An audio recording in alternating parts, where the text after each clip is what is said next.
Alors, donc c'est ça, on va étudier un Mahamar du Rabbi, donc un discours qu'il a dit en 1977. C'était juste après en fait qu'il a eu sa crise cardiaque. En 77, il a eu sa crise cardiaque à Simchat Torah, pendant les Hakafot. Et après tous les Mamarim qu'il a fait jusqu'à qu'il retrouve sa santé, le premier qui se lève, il les faisait dans sa chambre, dans son bureau.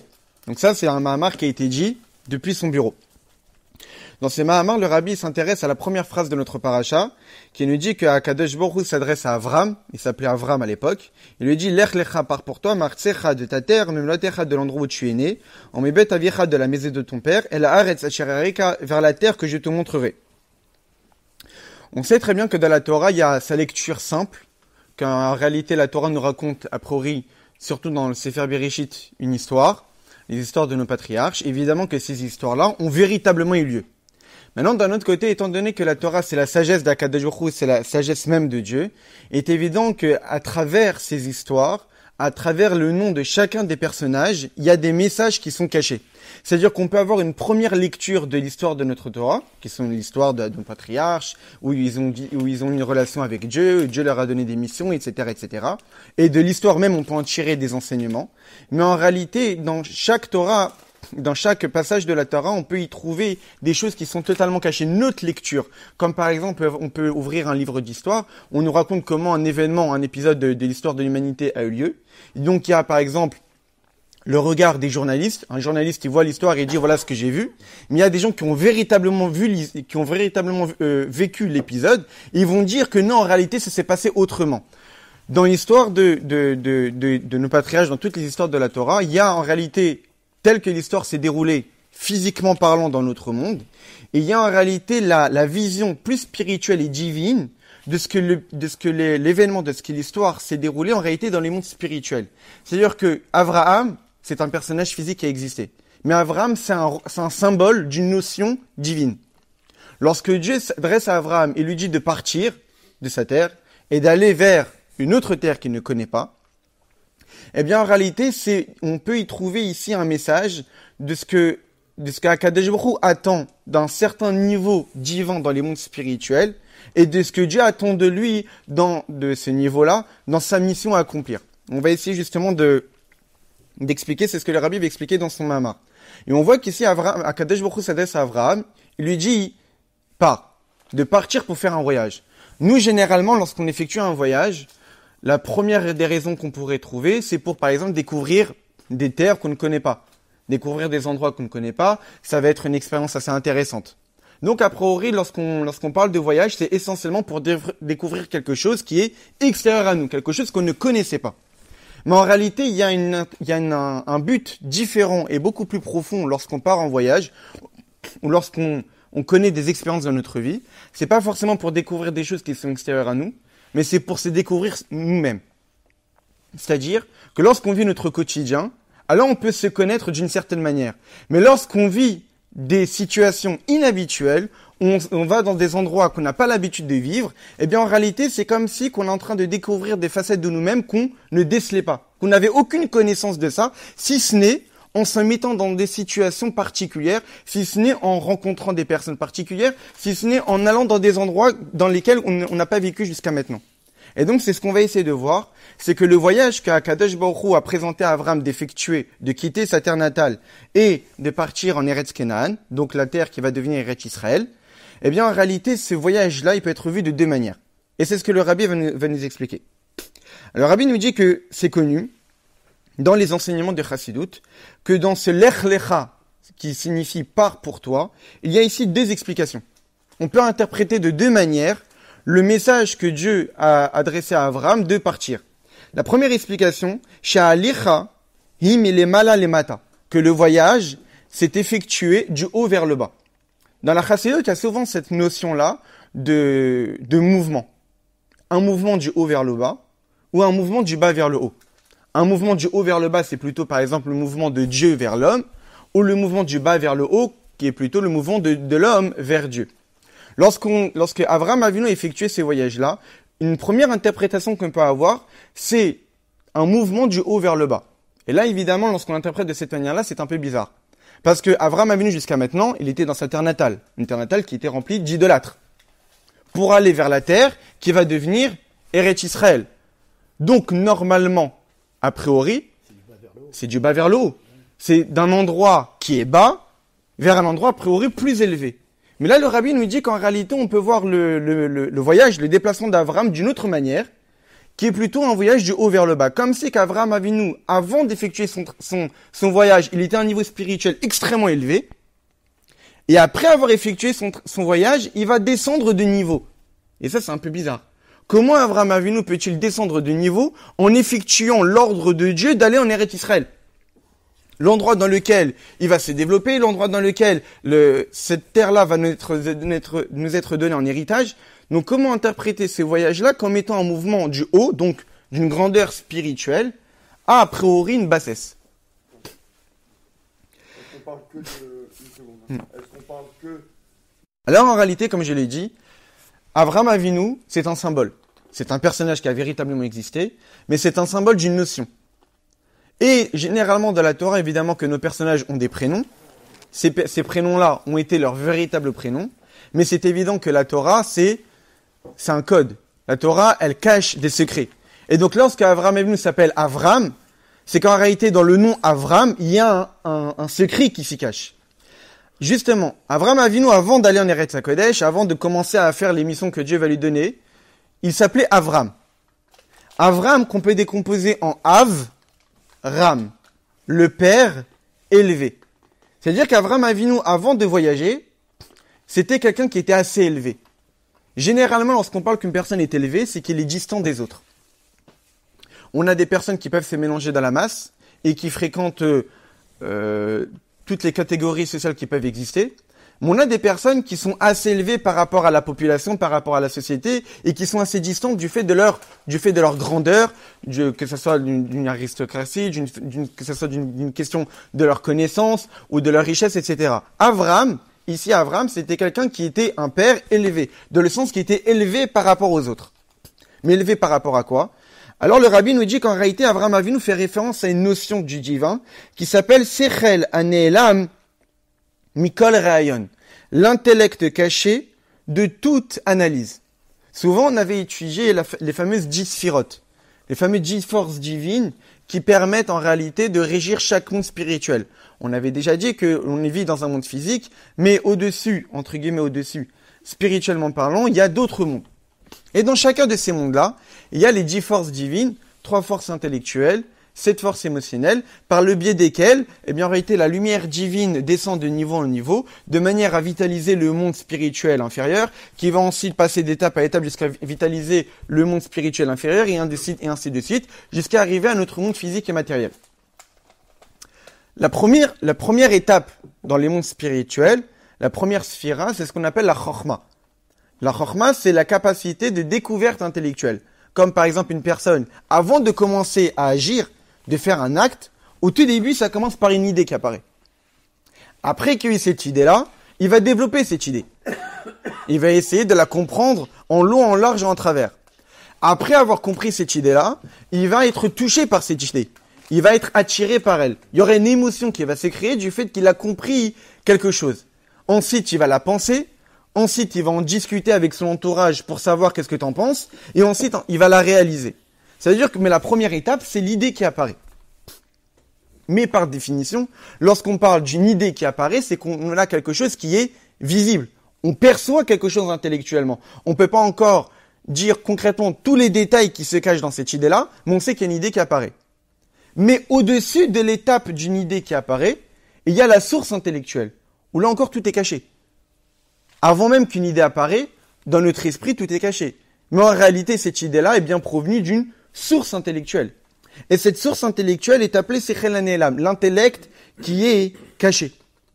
Donc on ne peut encore rien percevoir. Avant même qu'une idée apparaît, je ne perçois rien dans ma tête.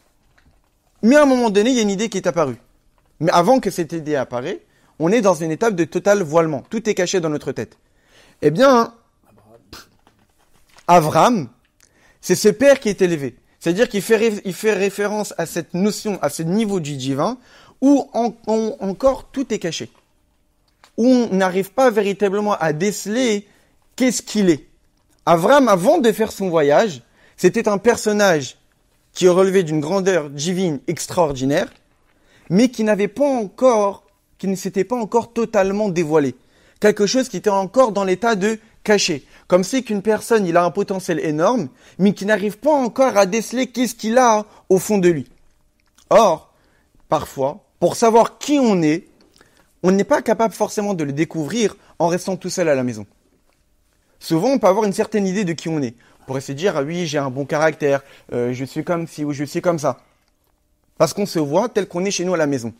Mais lorsqu'on commence à vivre en société, lorsqu'on commence à discuter avec d'autres personnes, tout d'un coup, on découvre des facettes de nous-mêmes qu'on ne décelait pas, que ce soit positive ou même négative. Parfois, en rediscutant avec des gens, on voit qu'en réalité, on réagit assez méchamment, on est en colère, etc. Alors que lorsqu'on était tout seul à la maison, on avait une bonne image de nous-mêmes. Mais tout d'un coup, lorsqu'on est en société, on découvre des défauts qu'on ne percevait pas lorsqu'on était tout seul. Et ça peut être aussi à l'inverse. Des fois, une personne peut avoir une mauvaise image de soi-même. Ouais, je suis un raté, ou je suis pas forcément capable, je suis pas quelqu'un d'intelligent, j'ai pas forcément de l'humour, j'ai pas de discussion. Et lorsqu'il est avec des gens, il voit que les gens sont contents de sa présence. Les gens apprécient qu'il est là. Et les gens disent, ça me fait plaisir de te voir. Et là, il découvre qu'en réalité, c'est pas une si mauvaise personne que ça. Donc ça, c'est plutôt un regard assez bas qu'on peut avoir, mais en tout cas, l'idée existe. C'est que lorsqu'on est tout seul à la maison, on a un certain regard de nous-mêmes. Alors que lorsqu'on est en société, on découvre des choses qu'on ne décelait pas. C'est-à-dire qu'en réalité, pour pouvoir être capable de savoir qui on est, ce n'est pas en vivant tout seul. Pour véritablement découvrir toutes les facettes de notre vie, de nous-mêmes, c'est seulement en vivant, évidemment, en réfléchissant sur nous-mêmes, chez soi à la maison, de qui je suis, etc. Mais aussi, évidemment, en remarquant de comment je suis en société avec les autres. Et c'est plus ou moins la même idée qui se développe ici. Abraham, il était un père élevé. Ça veut dire quelqu'un qui est détaché du reste. Mais ce qu'Akadosh Baruch Hu lui demande, c'est l'ech lecha, part, voyage. Dans quel but? Alors justement, on va voir.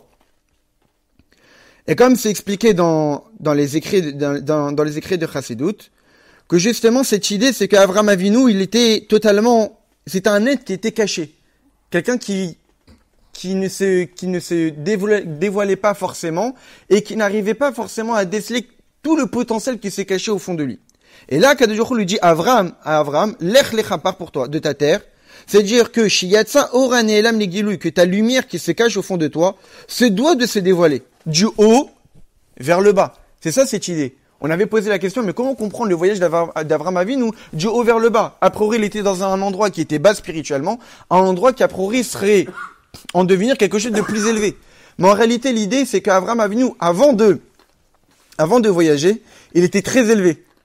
Très très élevé spirituellement dans le sens caché. On sait très bien que plus une chose est cachée, plus en réalité elle est imperceptible. C'est-à-dire quoi? C'est-à-dire c'est quelque chose dont on n'est pas capable de pouvoir en profiter, parce que c'est quelque chose qui nous dépasse. Mais Akadosh Baruch Hu lui dit, voyage, dans le sens, c'est essaye de découvrir des choses de toi-même, essaye de te dévoiler, essaye d'aller vers la terre. C'est quoi une terre? Une terre, par définition, c'est un endroit où tout est visible. Où tout est, justement, on voit ce qui se trouve sur la terre. Et c'est ça ce qu'Akadosh Baruch Hu lui dit. Il dit, pars de ta terre, c'est-à-dire que ta lumière qui est cachée au fond de toi se doit de se dévoiler du haut vers le bas. Et donc ça fait référence en réalité à cette notion du divin qui est totalement cachée et qu'Akadosh Baruch Hu lui demande, fais ton travail. Une personne qui a des capacités intellectuelles, il ne peut véritablement les réaliser, c'est pas en les gardant dans sa tête. C'est justement en les mettant en pratique, en les dévoilant. Et c'est justement en les dévoilant que ces capacités intellectuelles réalisent le pourquoi de leur existence. Quelqu'un qui est intelligent, cette intelligence qui reste dans la tête est strictement inutile. L'intelligence est utile à partir du moment qu'on l'utilise, qu'on essaye de la réaliser, que ce soit pour nous-mêmes, ou essayer d'en faire profiter aux autres.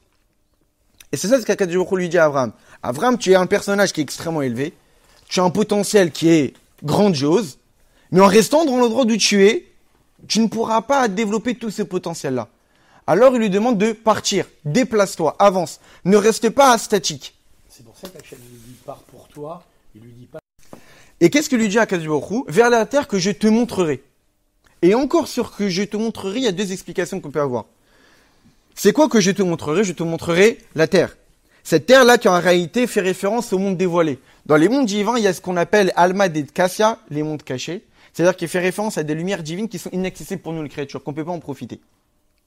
et qu'on ne peut en profiter en réalité seulement à des moments particuliers. Par exemple, à Kriyat Shamsouf, où l'eau s'est ouverte, c'est justement cette idée du monde caché, le monde aquatique, où tout est caché à l'intérieur, et que lorsque l'eau s'est ouverte, ça fait référence à un moment de notre histoire, lorsqu'on est sorti d'Égypte, où là, toutes les lumières divines qui sont normalement totalement cachées, à ce moment-là, se sont totalement dévoilées. Et ça s'est concrétisé par l'image de l'eau qui s'est ouverte. Le monde aquatique où tout est caché, s'est ouvert pour faire apparaître la terre.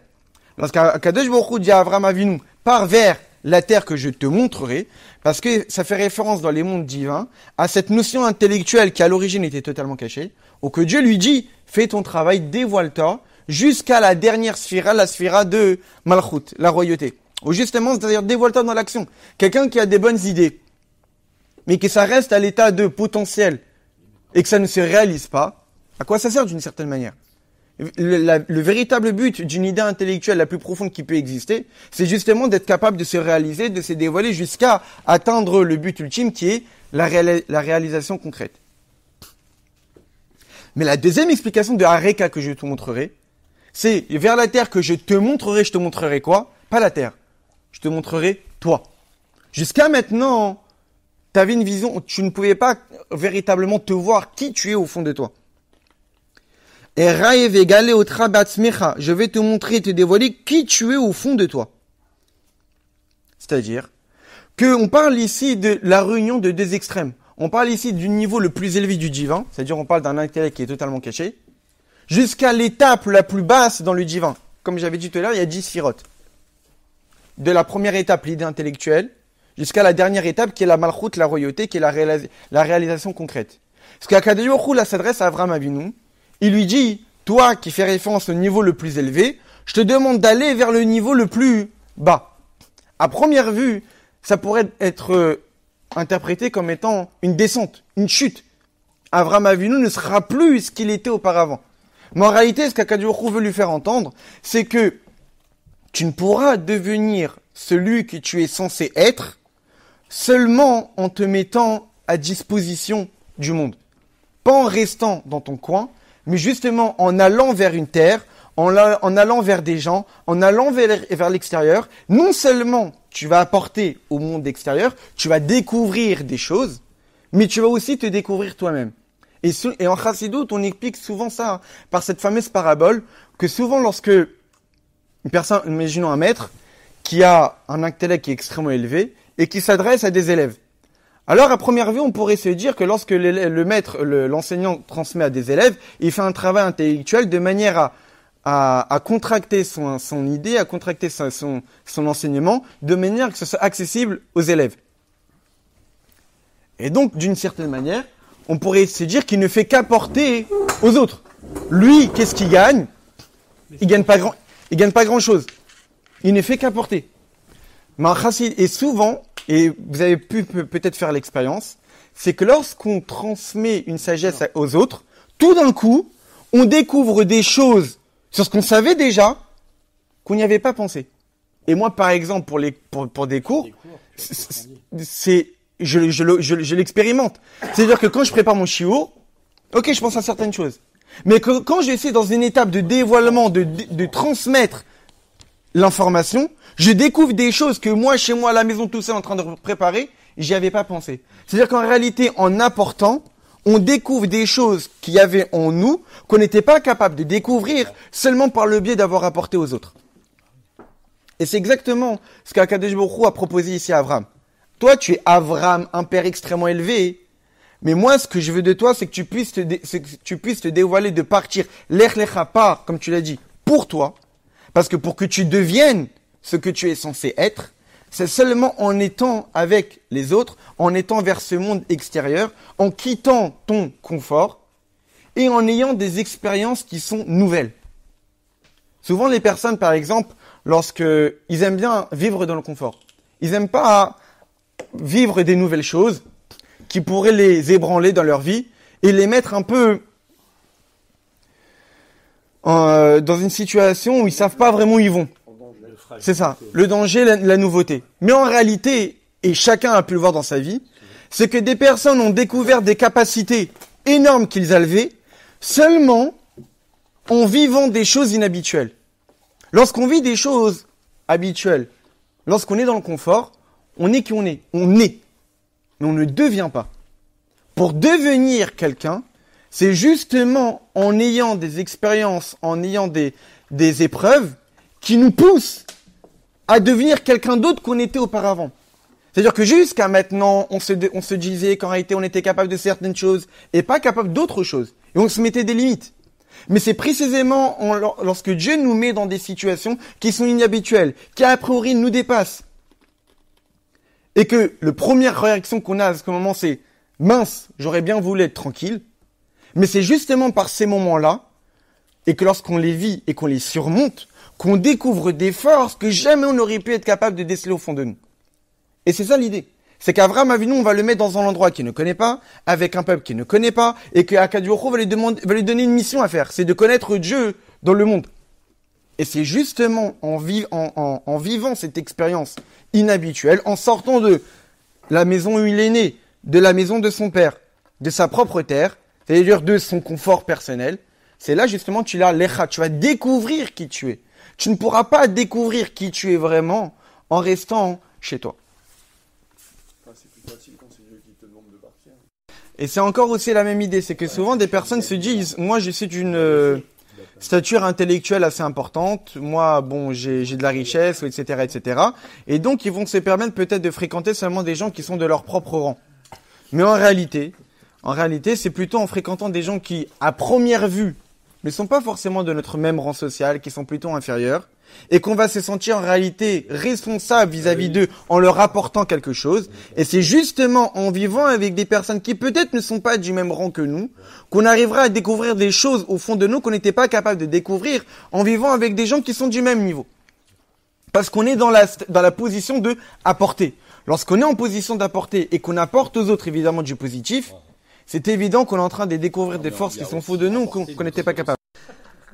Et cette idée du voyage de Avram vers Eretz Kenan, dans la Chassidut, on nous donne souvent la parabole que c'est comme la descente de la Neshama ici-bas. Donc du haut vers le bas.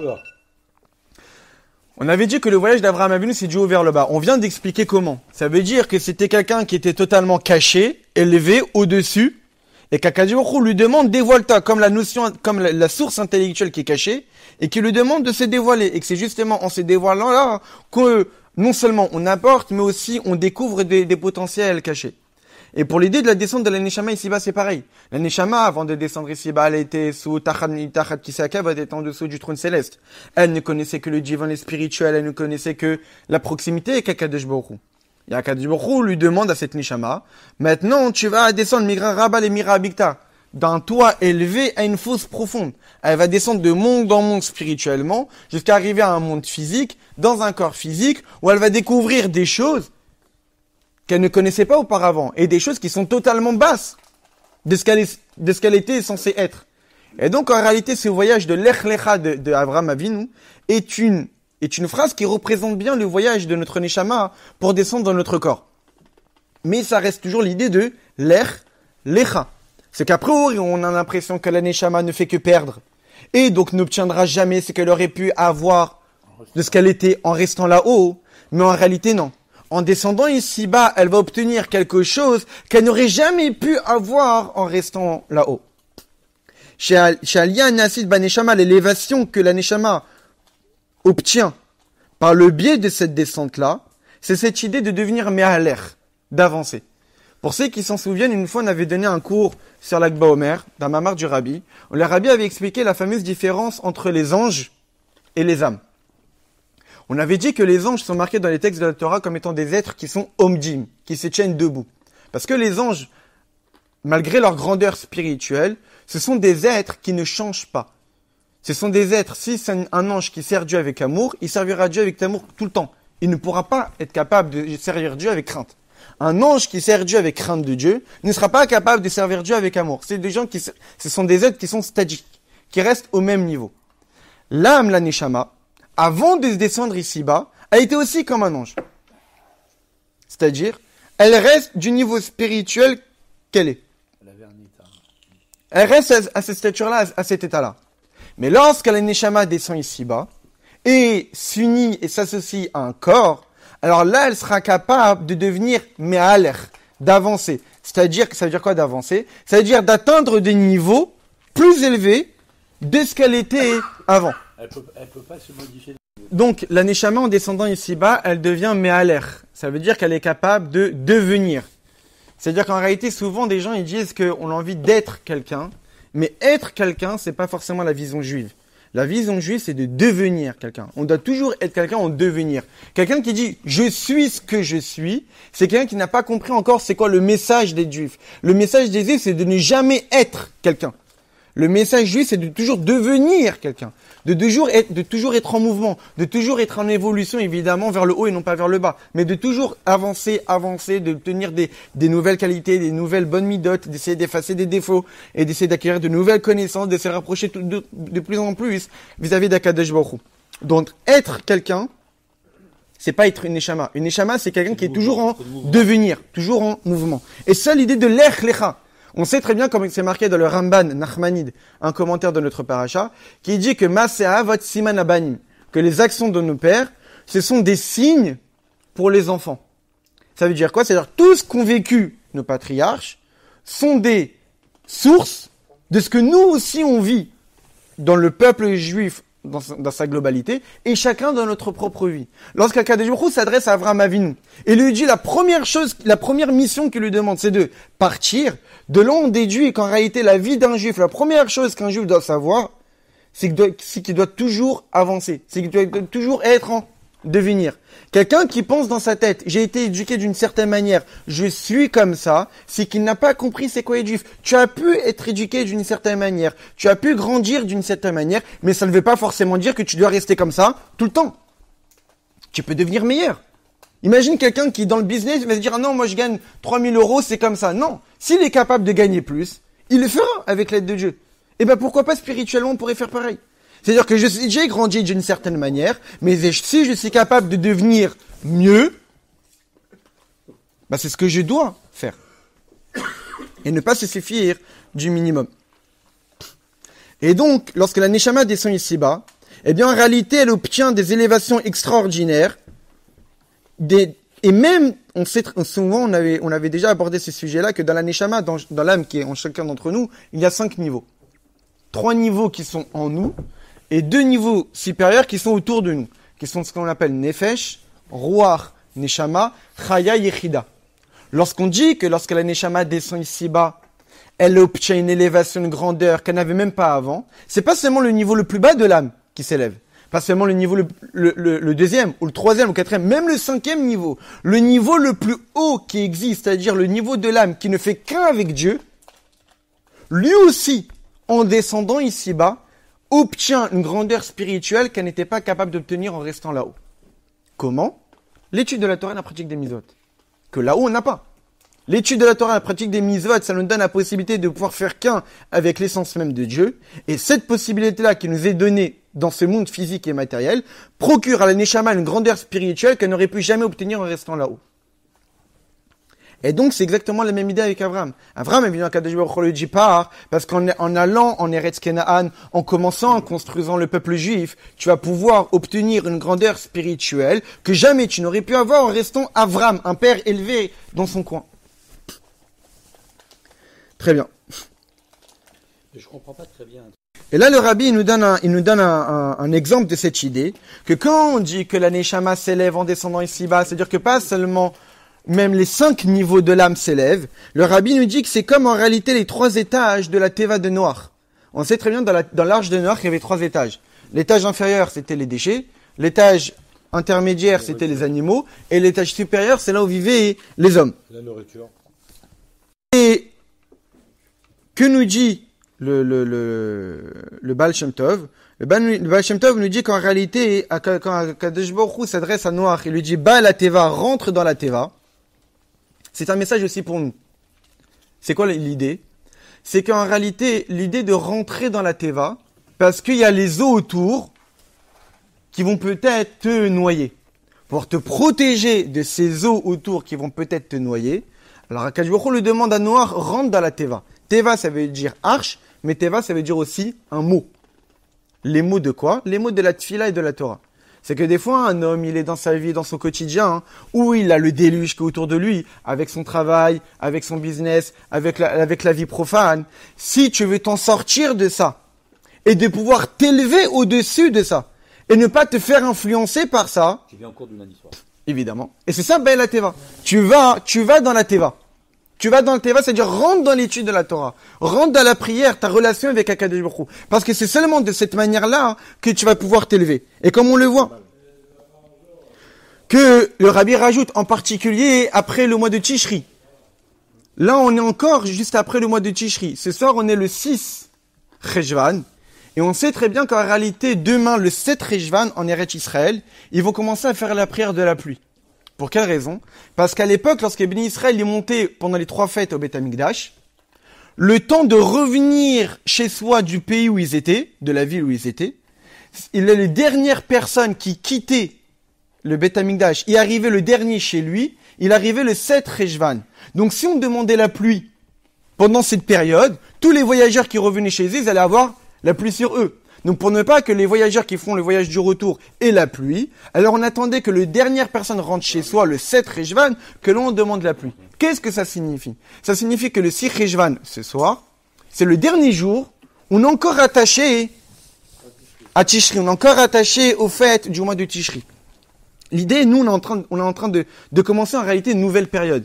On rentre dans un nouveau monde. On avait connu toutes les fêtes de Tishri. On a connu Rosh Hashanah, la Seret Mitzvah, Yom Kippour, les 4 jours entre Yom Kippour, et Sukkot, Shana Rabbah, Shmini Atzeret, Simchat Torah, Shabbat Bereshit, qui font que on a vécu un moment qui est une période surnaturelle. Une période qui était totalement divine, qu'on sortait de notre quotidien. Et maintenant qu'on quitte ces mois-là, on commence à revenir dans notre quotidien, dans notre vie de tous les jours, ce qu'on appelle Yaakov Alach le Darko. Yaakov, il retourne dans sa voie. On est retourné dans notre vie de tous les jours. On est retourné dans notre travail, on est retourné dans notre quotidien, et on n'a plus eu toutes ces fêtes qui nous ont apporté énormément d'élévation spirituelle. Et l'idée, c'est quoi? C'est que même une personne, lorsqu'il va retourner dans son quotidien, il va retourner dans son travail, ça veut dire dans le déluge, il va retourner dans les eaux qui vont peut-être l'engouffrer, qui vont peut-être le noyer et le faire oublier toutes les grandeurs spirituelles qu'il a pu obtenir du mois de Tishri, pour pouvoir se protéger de ces eaux tumultueuses qui vont pouvoir le noyer, comme que ce soit le travail, que ce soit la fréquentation avec les autres, etc. Qu'est-ce qu'on lui dit? Va dans la Teva. Va dans l'étude de la Torah, va dans la prière, parce que c'est seulement de cette manière-là que Nitzal Machetev de Maboul, c'est seulement de cette manière-là que tu vas te protéger des vagues et des mouvements du déluge. Non seulement tu vas te protéger, donc ça veut dire que tu vas pouvoir rester ce que tu étais, même plus que cela. Qu'est-ce qui est marqué à propos de la Teva? Vataram Teva, que la Teva s'est élevée, elle s'est mise au-dessus des eaux. C'est-à-dire que lorsque le juif rentre dans la Torah, rentre dans la Tfila, non seulement il est protégé des attaques extérieures, mais il va devenir meilleur de ce qu'il était auparavant. Et c'est ça l'idée. Lorsque la Neshama descend dans ce monde, qui est une sorte de monde de Maboul, un monde de déluge, qu'est-ce qu'on lui dit à cette Neshama? Tu vas pouvoir être capable de t'élever à un niveau encore plus élevé de ce que tu étais auparavant. Comment? Rentre dans la Teva. Un Neshama, un juif ici-bas qui étudie la Torah, qui pratique les mitzvot, qui prie, c'est un juif qui sera capable d'atteindre un niveau spirituel que même la Neshama, avant de descendre ici-bas, n'était pas capable d'atteindre. Et non seulement ça, c'est qu'après on dit Vatanach et Teva. La Teva, c'est posé. C'est-à-dire quoi, c'est posé? C'est-à-dire que tu seras apaisé. Quand est-ce que tu seras capable d'avoir une vie tranquille, apaisée, seulement à condition que tu es rentré dans la Teva. Et que quand tu es rentré dans la Teva, tu as été protégé des attaques extérieures. Et tu as pu t'élever au-dessus de ça, même tu vas pouvoir atteindre un niveau d'apaisement dans ta vie parce que tu es proche d'Akadosh Baruch Hu. Mais de là, on comprend en réalité toute l'élévation de la Neshama qu'elle peut obtenir en descendant ici-bas. Et ça atteint toutes les étapes, de la Neshama. C'est-à-dire que les trois, quand on dit que l'arche s'est mise au-dessus des eaux, c'est pas seulement le premier étage, et que les deux autres étaient enfouis au-dessus de l'eau. C'est les 3 étages étaient au-dessus de l'eau. C'est-à-dire que tous les niveaux de l'âme ont obtenu une élévation à travers la descente dans ce monde physique et matériel. Et donc, en réalité, qu'est-ce qu'on comprend de la première interprétation de l'Echlecha? Parce que pour l'instant, on est juste dans la première interprétation, qui est quoi? Qui est du mouvement du haut vers le bas. Que Avram Avinu, c'est un être qui fait référence à Avram, un père caché, donc le Sechel Anelam, Mikol Rehayon, l'intellect caché de toute analyse possible. et qui n'est pas encore dévoilé. Et que Dieu demande à ce niveau intellectuel, il lui dit, Lech lecha, pars, dévoile-toi jusqu'à la dernière sphira. Dévoile-toi jusqu'à permettre justement de pouvoir te réaliser. Et ça va t'apporter une élévation. À l'image de la Neshama. En descendant ici, dans ce monde physique et matériel. Dans un corps physique et matériel qui est grossier. Avec toutes les tentations qui sont autour. Certes, c'est une descente du haut vers le bas. Mais pour autant, ça va te permettre de te découvrir des forces que tu n'es jamais capable de déceler en restant là-haut. La Neshama, si elle est restée là-haut, elle accomplit pas des mitzvot. Elle étudie pas la Torah. C'est pour cette raison que, comme c'est marqué dans des mamarim en Chassidut, que quand des Juifs étudient la Torah, il y a les Neshamot du Gan Eden qui descendent un peu pour écouter notre étude. Parce que là-haut, elles n'ont pas ça. Pour quelle raison, lorsque on va dans des cimetières, on cache nos tzitzit, et on a l'interdiction de mettre les tefillin dans un cimetière, parce que, malheureusement, on est en train de se moquer de ceux qui sont enterrés. Parce que, malheureusement, ils ne peuvent plus accomplir les mitzvot. Mais on pourrait se dire, mais leur Neshama, elle est dans le Gan Eden. En quoi ils pourraient nous envier? Ils sont en train de profiter du rayonnement de la Shrina. Parce que lorsqu'on accomplit une misa et qu'on étudie la Torah, on profite pas seulement d'un rayonnement divin, on s'attache à l'essence même d'Akadosh Baruch Hu. Lorsqu'on étudie, c'est l'essence de Dieu qu'on s'attache. C'est pas un rayonnement. C'est pas une lumière du soleil qu'on a. C'est le soleil lui-même. Et ça, on ne peut l'obtenir qu'en descendant ici-bas. Et c'est ça la grandeur spirituelle que l'âme obtient en descendant. Ça, c'est la première interprétation du Lech Lecha de part pour toi, du haut vers le bas. Il y a une deuxième explication, qui est d'après le sens simple du verset en réalité, c'est de voyager du bas vers le haut. De quitter la terre, de quitter l'endroit où tu es né, de quitter la maison de ton père, vers la terre que je te montrerai. C'était quoi ta terre? La terre de Terach, le père d'Abraham, qui était tout le contraire de la pureté.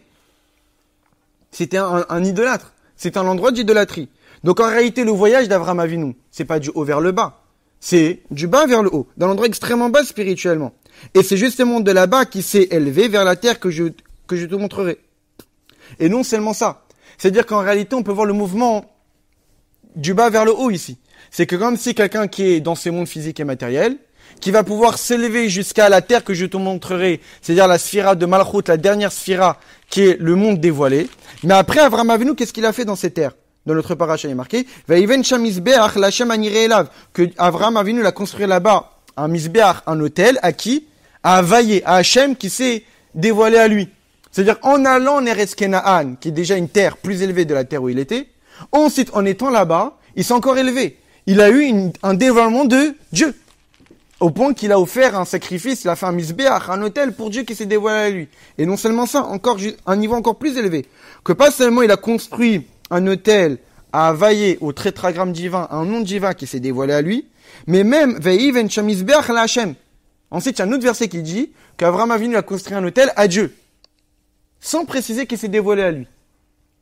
Parce que là, c'est encore un niveau spirituel encore beaucoup plus élevé. Vous remarquez tous les jours de la Tfila, dans les Tachanoun, on dit Hashem, Hashem. Kel Rachum Vechanoun. Il y a deux noms de Dieu qui se suivent. Parce qu'en réalité, on explique ça en Chassidut, que le nom divin, le tétragramme divin, comme on l'a souvent étudié, qu'en réalité le tétragramme divin, c'est la source de vitalité, c'est celle qui donne l'existence à toutes les créatures. Eh bien, il y a deux niveaux. Il y a ce qu'on appelle Shem Havai del Tata et Shem Havai del Allah. Il y a le Shem Havai inférieur et le Shem Havai, le tétragramme divin, le nom de Dieu supérieur. Le Shem Havai inférieur, c'est celui qui se dévoile à nous. C'est celui qui en réalité passe par des contractions qui vont permettre à la lumière divine de pouvoir se contracter, être accessible à nous les créatures et ainsi nous vitaliser. Mais il y a un nom divin encore plus élevé que celui-là, qui est inaccessible et qui ne s'habille pas par des contractions, etc. Et que justement ce nom divin-là, il nous a été dévoilé lors de la sortie d'Égypte. C'est ça le nom de Dieu que je te ferai connaître à Moshe Rabbeinu qui lui dit. C'est une autre étape de dévoilement divin. Et à Avraham Avinu, en allant en Eretz Kenaan, il a offert un premier autel à Dieu, à Shem Havaya Nireh Elav qui lui est dévoilé, et ensuite un autre à Shem Havaya seulement, sans qu'il ait précisé qu'il lui a été dévoilé. C'est-à-dire qu'Avraham Avinu, en allant en Eretz Kenaan, il a été capable de pouvoir profiter d'un dévoilement divin de ce deuxième nom de Dieu, le plus élevé. Donc on imagine ô combien le Lech Lecha, le voyage qu'Avraham Avinu a effectué, c'est bien du bas, du pays de Terah rempli d'idolâtrie, à Eretz Kenaan qui est plus élevé, à un dévoilement avec Dieu, à même une proximité avec le nom divin le plus élevé. Donc on voit bien que ces voyages, c'est bien d'une étape du bas vers le haut. Et c'est exactement pareil dans l'idée de Veyakov alach ledarko, que cette étape dans laquelle on est. On avait dit jusqu'à maintenant qu'en réalité, le Veyakov alach ledarko, c'est-à-dire que nous, peuple juif, Yaakov, on reprend notre vie, notre quotidien, parce qu'on a quitté le mois de Tishri, qui était un endroit, un mois qui était extrêmement élevé spirituellement. Et on revient dans notre quotidien, c'était du haut vers le bas, mais en réalité, aussi, lorsqu'on retourne dans notre quotidien, ça peut aussi être vu du bas vers le haut. Qu'est-ce que ça veut dire? C'est-à-dire que lorsqu'on commence à voyager, lorsqu'on commence à se déplacer, à commencer une nouvelle vie, parce que c'est une nouvelle vie qu'on commence, avec toutes les forces qu'on a prises durant ce mois de Tishri, eh bien c'est aussi du bas vers le haut. C'est-à-dire qu'on commence d'abord par des actes, du bas. On commence pas forcément par les niveaux les plus élevés. Lorsqu'on commence une nouvelle vie par notre quotidien, c'est par des nouvelles actions qu'on commence généralement. Au Bekor, Hamas et Goufa, et par l'action concrète, comme par exemple le talon. Le talon, quand quelqu'un il commence à marcher et à se déplacer, la première chose qui se met en marche, c'est le talon. Le talon, en réalité, c'est l'endroit le plus bas du corps humain, à tel point qu'on dit que c'est l'endroit où il n'y a même plus de vitalité divine. Ce qu'on appelle le malach hamavet dans le corps. L'ange de la mort dans le corps humain, c'est le talon. Parce qu'en réalité, il n'y a même pas c'est l'endroit où il y a le moins de vitalité possible. L'une des preuves qu'on a à cela, c'est que lorsqu'on vous demande à une personne de rentrer dans de l'eau bouillante, qu'est-ce qui va mettre le premier? La tête? Non, il va mettre le pied. Parce qu'en réalité, dans le pied, il y a le moins de sensibilité possible, ce qui permet en réalité de pouvoir supporter l'eau bouillante. Alors que la tête, il y a le plus de sensibilité possible. Ce qui fait que si je mets la tête tout de suite, c'est insupportable. Alors que le pied, c'est supportable. Et donc, lorsque on rentre dans une nouvelle vie, on retourne dans notre quotidien, ça passe du bas vers le haut.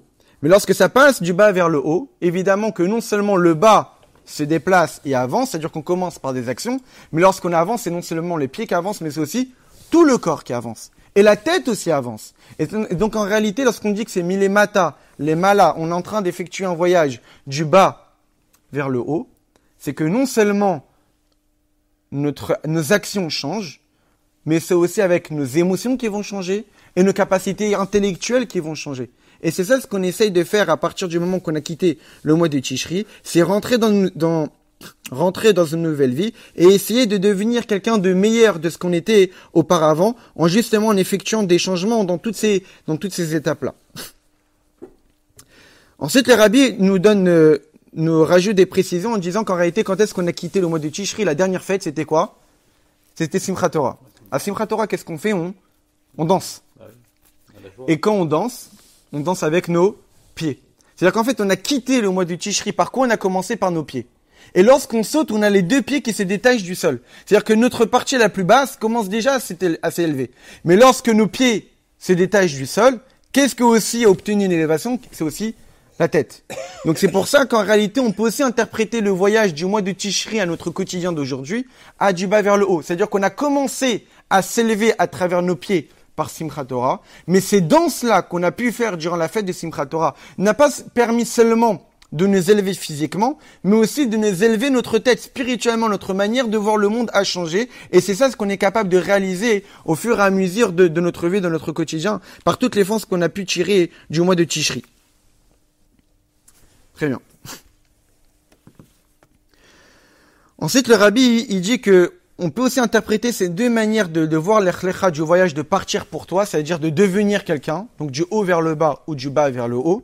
On peut aussi les voir dans un autre verset, dans Yehoshua, où il y a marqué « Be'everna yajua votechem ». On dit que nos ancêtres vivaient de l'autre côté du fleuve. Alors géographiquement, certes, on était de l'autre côté du Jourdain, à l'origine, Avraham Avinu était de l'autre côté du Jourdain. Mais quand on nous dit qu'on était de l'autre côté du fleuve, ça peut être interprété de deux manières. Ça peut être interprété positivement, du haut vers le bas, ou ça peut être interprété négativement, du bas vers le haut. Cette même idée de mouvement. Quand on dit qu'on était de l'autre côté du fleuve, c'est marqué dans un verset dans Perashet Bereshit, Na rayotse mi Eden lashkot et Hagan, qui est un fleuve qui est sorti du Éden pour abreuver le jardin. Et en réalité, le Éden, le fleuve, ça fait référence à un niveau divin qui est extrêmement élevé. Lorsqu'on dit que nos ancêtres, ils sont de l'autre côté du fleuve, ça veut dire qu'ils sont de côté de la source de ces fleuves-là. Quand on dit Nahar Yotse Eden, un fleuve qui sort du Eden, le Eden, c'est la source des plaisirs, c'est-à-dire le niveau le divin le plus élevé qui soit. La source de vitalité. Et lorsqu'on dit que nos ancêtres étaient de l'autre côté du fleuve, c'est-à-dire que nos ancêtres, nos patriarches Abraham, Yitzhak, Yaakov, proviennent d'un niveau divin dans les mondes spirituels le plus élevé qui soit. Ils étaient de l'autre côté du Yarden, du Jourdain, c'est-à-dire qu'ils étaient de l'autre côté du fleuve, un niveau divin extrêmement élevé, et qui sont descendus dans notre monde physique et matériel. Donc ils ont traversé le fleuve en faisant un mouvement du haut vers le bas. Il y a une autre interprétation qui est plus simple, qui en réalité, lorsqu'on dit que nos ancêtres étaient de l'autre côté du fleuve, c'est géographiquement. Abraham était dans le pays avec Terach, de son père, donc un pays d'idolâtres. Donc du bas. Il a traversé le fleuve pour l'Eretz Canaan, donc un endroit plus élevé. Mais le rabbi finit le mamar en nous disant qu'en réalité, on a vu qu'il y a deux interprétations. Que l'Ech Lecha, en réalité, c'est soit du haut vers le bas, ou du bas vers le haut. Mais ces deux interprétations-là, on les interprète sur un même mot. Or, si on a deux visions d'un même mot, c'est qu'en réalité, on doit les vivre ensemble. C'est-à-dire que le Lech Lecha, cette idée du haut vers le bas, ou cette idée du déplacement du bas vers le haut, en réalité, les deux notions ensemble doivent être totalement unies. C'est-à-dire que lorsque Abraham Avinu a quitté le niveau le plus élevé et s'est descendu à un niveau le plus bas, qu'est-ce qu'il a fait? Il a fait aussi en même temps du bas vers le haut, puisqu'il a obtenu quelque chose qu'il n'était pas capable d'obtenir avant. Donc lorsqu'il était à un niveau extrêmement élevé, spirituellement parlant, comme on avait dit, avec l'intellect caché, et qu'il s'est descendu de niveau de manière à se dévoiler aux autres, ce qui extérieurement pourrait paraître comme étant une chute, mais en réalité, il est en train d'obtenir une élévation que jamais il aurait été capable d'avoir auparavant. Donc l'idée du voyage d'Avraham Avinu, et qui est l'idée du voyage de déplacement que chacun doit faire dans sa propre vie, c'est un déplacement qui est de se dire que je suis quelqu'un qui est en devenir. Je ne suis pas quelqu'un qui doit être statique dans ma vie, je dois être tout le temps en position de l'Ech Lecha. Toujours en position de avancer. Au point que dans une note, le rabbi rapporte un enseignement du Tzemar Tzedek, troisième rabbi de Lubavitch, qui dit que cette interprétation de l'Ech Lecha, que c'est cette idée d'avancer, c'est Ikar Pirouche à l'Ech Lecha. C'est ça l'essentiel de l'explication de l'Ech Lecha. L'essentiel de l'explication du nom de notre paracha, c'est cette idée qu'un juif doit toujours avancer, toujours être quelqu'un en devenir. Pas de se dire, je suis comme ça, eh bien je vais rester comme je le suis, parce qu'a priori, c'est déjà bien. Mais je n'ai pas encore commencé en réalité à être juif. C'est quoi la première discussion, la première communication entre Dieu et Abraham? C'est cette idée de l'Ech Lecha. C'est-à-dire, comment commence la vie d'un juif? Comment a commencé notre histoire? C'est par cette idée de voyage, cette idée d'avoir des expériences qu'on ne connaissait pas, d'aller dans des endroits qu'on ne connaissait pas, et que même si a priori ça pourrait nous paraître comme étant brutal, ça pourrait quelque chose qui pourrait nous ébranler, mais c'est justement en vivant des périodes pareilles qu'on est en train de découvrir des potentiels qui sont extrêmement cachés. Ce qui est intéressant, c'est qu'en réalité c'est particulier par rapport à cette année. Cette année, on est ce qu'on appelle une Shana Meoveret, une année embolismique, où on a 13 mois. Normalement, on a 12 mois. Cette année, l'année 5782, on a 13 mois, parce qu'on a 2 mois d'Adar. Pour quelle raison on rajoute un mois? C'est pour faire en réalité la réunion de l'année solaire avec l'année lunaire. Parce qu'en réalité, il y a une différence de quelques jours, qui s'accumule, une différence de 10 jours, 11 jours, ce qui fait qu'au bout de 3 ans, il y a 1 mois de différence, et qu'on le rattrape en rajoutant un 13e mois. Le soleil, c'est quoi? C'est ce qu'on appelle la source prime. C'est la véritable source de lumière. Alors que la lune n'est qu'une source secondaire, qu'elle reçoit la lumière du soleil et rayonne cette lumière-là. Donc en réalité, le soleil, c'est un mouvement du haut vers le bas.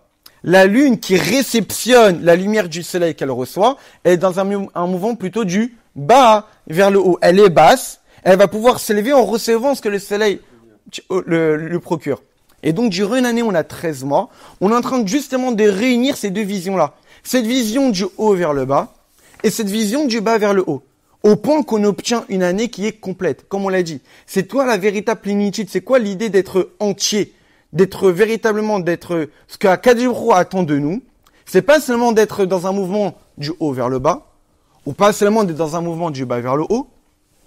Qui sont les deux catégories de juifs qui peuvent exister. Le tzaddik, qui est du haut vers le bas, qui est tout le temps dans l'apport aux autres, dans le dévoilement de sa grandeur spirituelle, ou le Baal Teshuva, celui qui fait Teshuva, qui était bas et qui s'élève. Le peuple juif, justement, il est composé de ces deux sortes de juifs. Ceux qui font le travail du haut vers le bas et ceux qui font le travail du bas vers le haut. Et durant une année particulière, on a 13 mois, on a cette possibilité qui nous est donnée, à travers la réunion de l'année solaire et de l'année lunaire, on nous donne la force de pouvoir être capable, cette année plus qu'une autre, de pouvoir justement d'être capable de réunir ces mouvements du haut vers le bas et du bas vers le haut, et de faire véritablement un véritable lech lecha, de véritablement voyager. Et c'est ça l'un des messages de notre paracha, c'est de se dire qu'on n'est pas en train de lire une histoire qui a eu lieu il y a des milliers et des milliers d'années. C'est un message pour nous. Ce qu'Avraham Avinu a fait, c'est que chacun d'entre nous doit faire dans sa vie. C'est de se dire que on a des potentiels qui sont énormes. Et qu'aucun d'entre nous doit se dire que je suis incapable de faire ci, je suis incapable de faire ça. A priori, maintenant, tu as l'impression que tu ne vois pas ces choses-là. Mais si tu fais l'effort, si tu essayes de devenir quelqu'un et ne pas se suffire d'être quelqu'un, alors tu seras capable de découvrir des choses, d'avancer, de découvrir des choses que tu n'étais pas capable de faire jusqu'à maintenant. On imagine si Avraham était resté ce qu'il était, où on serait aujourd'hui. Tout le peuple juif n'existe que parce qu'Avraham Avinu a eu la force de quitter sa terre natale, de quitter l'endroit où vivaient ses parents, etc., etc., et de se dire, je vais commencer à faire ce qu'Akadosh Baruch Hu attend de moi, c'est-à-dire de sortir à l'extérieur, de pouvoir dévoiler et apporter au monde la connaissance d'un Dieu, et c'est parce que un homme unique, on dit qu'Avraham était unique parmi toute sa génération et même unique parmi tous. Au point que même le Satan, que même le Yitzhara, il défend Avraham Avinu, tellement qu'aux yeux du Yitzhara, Avraham Avinu est unique. Et donc, si on peut essayer de ressembler un petit peu à Avraham Avinu, de se dire que dans ma vie, moi aussi je suis capable d'être unique, moi aussi j'ai des potentiels cachés, il suffit juste que je fasse le lecha, que j'avance, et que si a priori extérieurement j'ai l'impression que je perds, je suis en train de me faire des choses qui ne relèvent pas forcément peut-être de ma grandeur, où je me force à faire des choses qui me brusquent ou qui me déplaisent, mais en réalité, ça va être pour toi. Ça va t'apporter quelque chose qui va être énorme et tu vas véritablement devenir quelqu'un. Ton arche à toi, elle va pouvoir s'élever au-dessus de tous les problèmes du quotidien et non seulement elle va être élevée, même elle va être reposée et apaisée.